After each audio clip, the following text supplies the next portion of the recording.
D'habitude, quand on étudie les grands conflits historiques, enfin, on s'attend toujours à une certaine clarté. Ouais, une forme de précision presque réconfortante en fait. Exactement. Il y a une armée d'un côté et une autre de l'autre, on trace une belle ligne bien nette sur une carte, on pointe du doigt et on dit voilà l'ennemi. Le bien, le mal, la victoire, la défaite.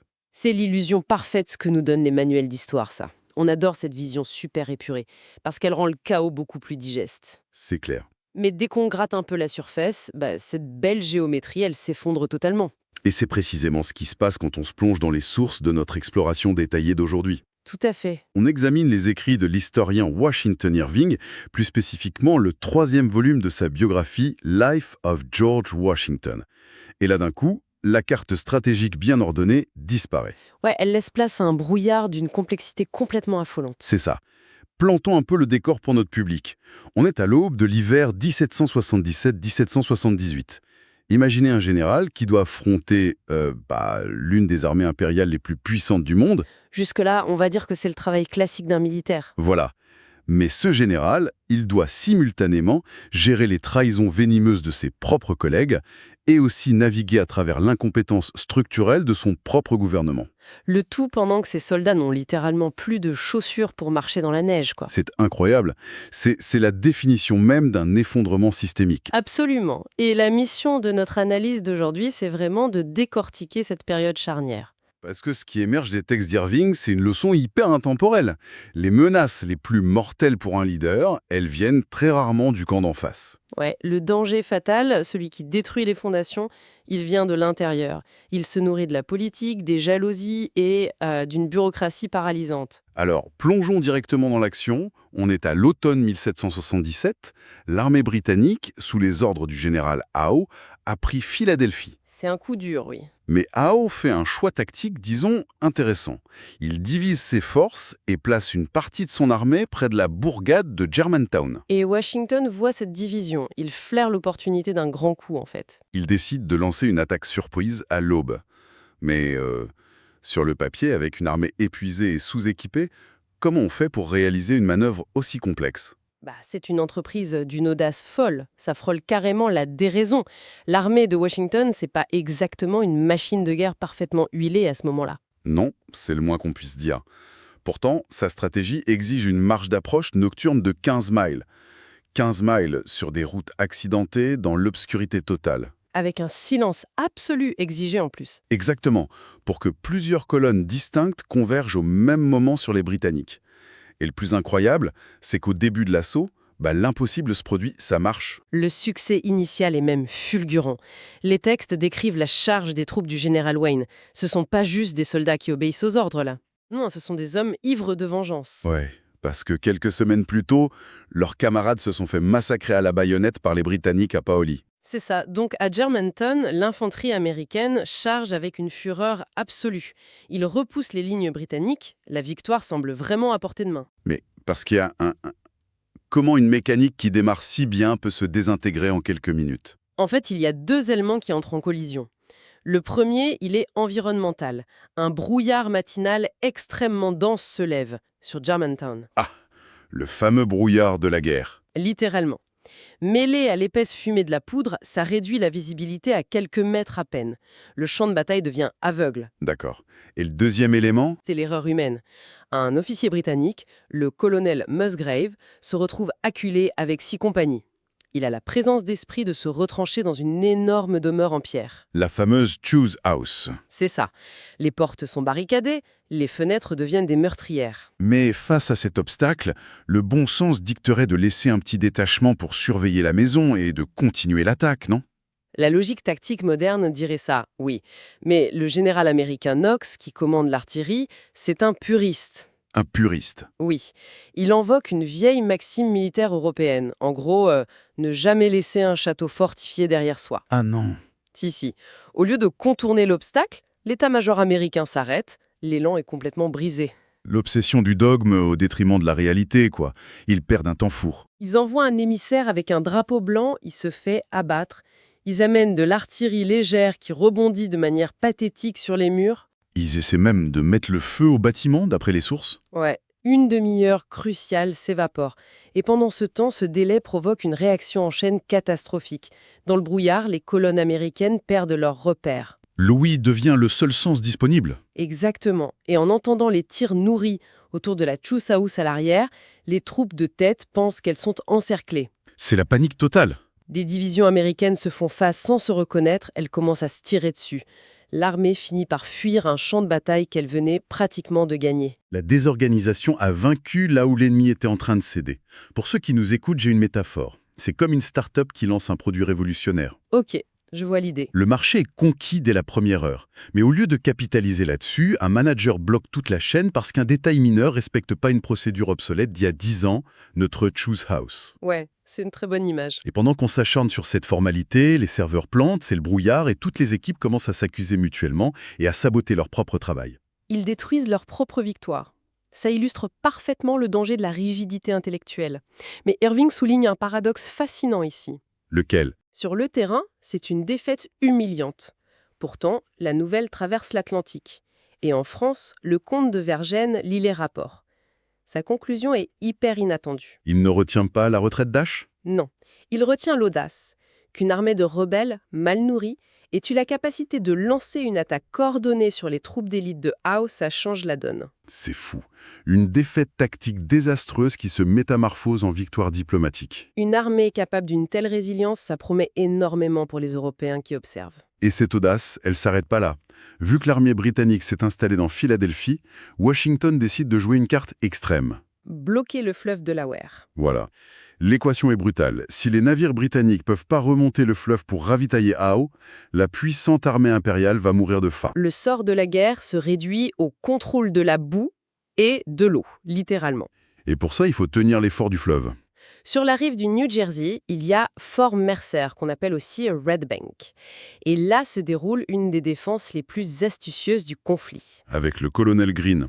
Oui, assisté par un jeune ingénieur français brillant, le capitaine Mauduit Duplessis. Ils savent qu'ils sont en sous-effectif flagrant face à 1200 Essois. Attendez, faisons une pause sur ce terme. Juste pour être clair pour notre public, quand on parle de Essois, c'est qui exactement? C'est une précision super importante. Les Essois, ce ne sont pas des troupes régulières britanniques. Ce sont des soldats allemands. Des mercenaires, en fait. Exactement. Originaires de la région de Hesse-Cassel. Leur propre prince souverain les loue à la couronne britannique. C'est dingue! Un contrat commercial autant qu'un acte de guerre. Totalement. Et cette force est commandée par le comte d'Onop, un aristocrate qui cherche la gloire rapide. Il s'attend à une victoire super facile. Mais Greene et Duplessis vont transformer le fort en scène de théâtre mortel. Ils retirent leurs troupes des défenses extérieures pour donner l'illusion d'un fort abandonné. Les Choix, gonflés d'orgueil, chargent au pas de course. Ils escaladent les barricades. Et là, le piège se referme.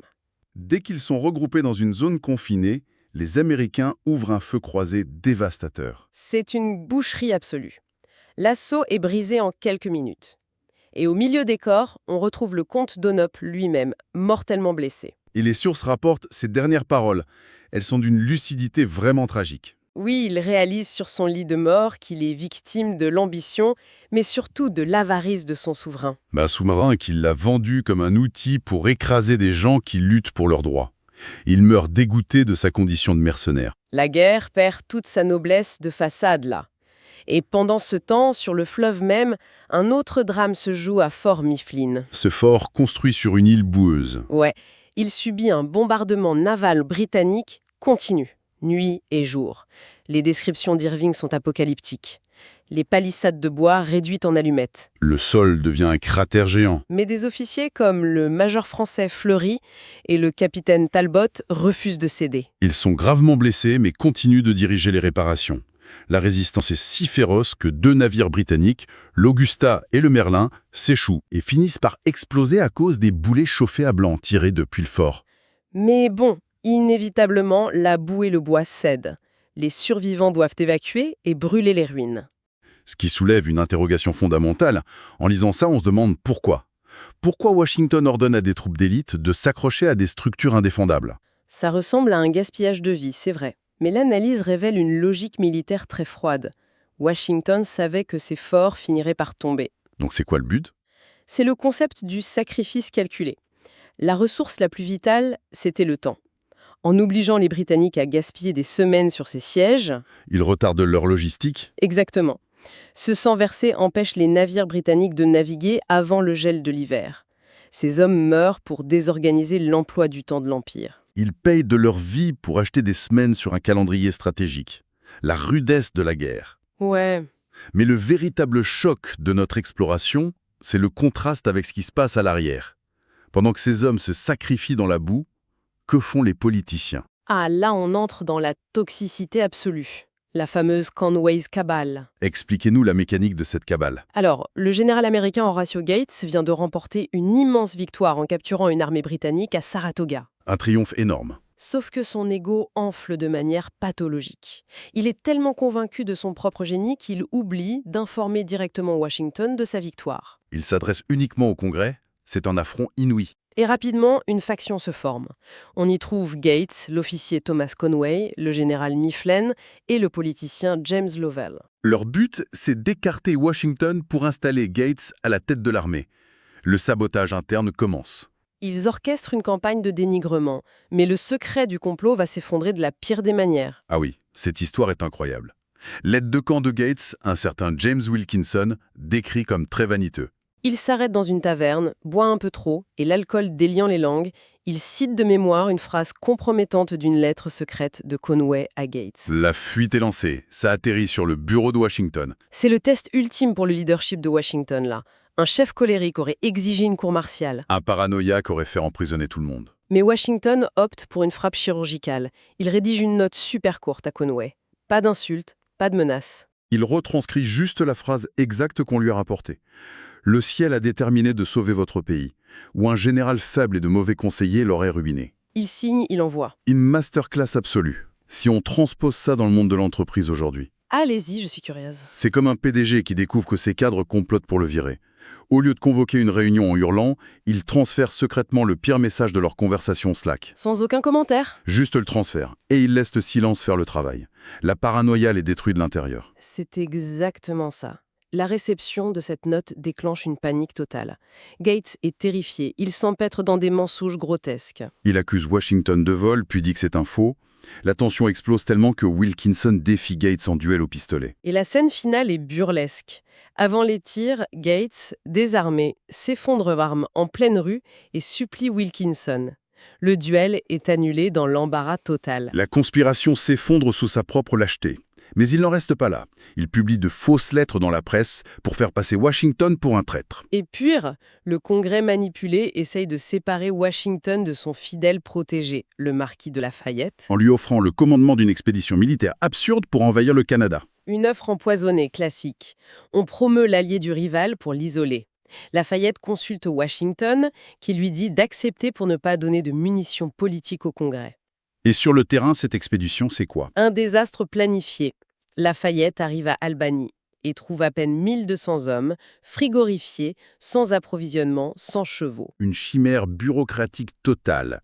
Lafayette est terrifié pour sa réputation, mais Washington lui écrit pour le rassurer. Il joue vraiment le rôle de mentor. La sérénité de Washington face à ce cirque, elle est bluffante.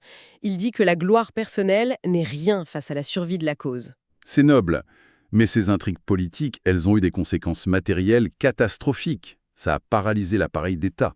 Absolument. La désorganisation du commissariat aux armées, l'absence de logistique, tout ça nous mène directement à l'enfer de Valley Forge. Et le nom de Valley Forge résonne vraiment comme un symbole de souffrance absolue. Les détails d'Irving sur la marche vers ce campement retournent l'estomac. On parle de soldats qui n'ont rien. Les registres parlent de 2898 hommes sans chaussures. On peut suivre la progression de l'armée sur la glace grâce aux traînées de sang laissées par leurs pieds nus. C'est insupportable. Et le pire, c'est le mécanisme derrière cet échec. Des barriques entières de chaussures et de couvertures pourrissent dans les bois à quelques milles de là. C'est ça qui rend fou. Les ressources existaient. Expliquez-nous comment c'est possible. C'est une faillite institutionnelle totale. La chaîne logistique était gérée par un congrès paralysé. Plus d'argent pour payer les conducteurs de chariots. Les civils refusaient de louer leurs chevaux contre des billets sans valeur. Exactement. Le matériel salvateur pourrissait sous la pluie pendant que les hommes mouraient de froid juste à coquet. Valley Forge, c'est pas juste la météo, c'est le meurtre d'une armée par son propre gouvernement civil. L'incompétence a tué plus sûrement que les balles. Et l'indécence est totale quand on regarde l'armée de Howe, à Philadelphie, à quelques kilomètres. Les officiers britanniques réquisitionnent les belles demeures, organisent des bals, jouent des fortino-cartes. Deux mondes séparés par quelques kilomètres, mais éloignés d'un univers. Et le comble du cynisme, c'est l'Assemblée de Pennsylvanie. Ah oui, bien au chaud, il rédige une remontrance critiquant Washington pour avoir mis ses troupes en quartier d'hiver. Il voulait que l'armée continue de faire campagne dans la neige en go. Et là, Washington craque. Il envoie une lettre au Congrès. Un monument de fureur contenue. Il dit, en gros, il est beaucoup plus facile de rédiger des remontrances dans une pièce confortable près d'un feu que d'occuper une colline froide balayée par les vents. Ça claque comme un fouet. Il les met face à leur obscénité morale. C'est fondamental. La grandeur de Washington cet hiver-là, c'était pas la stratégie militaire. C'était sa capacité à agir comme un bouclier humain entre ses hommes et l'incompétence du gouvernement. Absolument. Et pourtant, même dans cet enfer, il y a des éclats d'héroïsme pur. L'histoire de Light Horse Harry Lee, par exemple. Oui, avec une petite poignée d'hommes, il protège un entrepôt et se retrouve encerclé par 200 dragons britanniques. Tout indique un massacre. Mais Lee barricade les portes et repousse cette force écrasante. Washington l'a chaudement félicité. Ces étincelles de bravoure, c'est ce qui a permis à l'armée de survivre psychologiquement. Si on synthétise tout ça, on réalise que cet hiver a changé la nature même de la guerre. Gagner une bataille rangée contre Howe, c'était presque devenu secondaire. Le vrai test, c'était de survivre. Survivre à l'ego de Gates, aux manigances de la Conway Cabal, à la bureaucratie et à la famine causée par leur propre camp. Ce parcours vertigineux nous amène à reconsidérer la définition du leadership. Diriger un mouvement complexe, c'est pas juste dessiner des plans grandioses. Non, c'est l'ingénierie souterraine du chaos. C'est absorber l'incompétence de son propre camp, sans se briser, ignorer les insultes. C'est compenser, par sa seule résilience, les défaillances de ceux qui sont censés vous soutenir. Le fardeau invisible du commandement, il est là.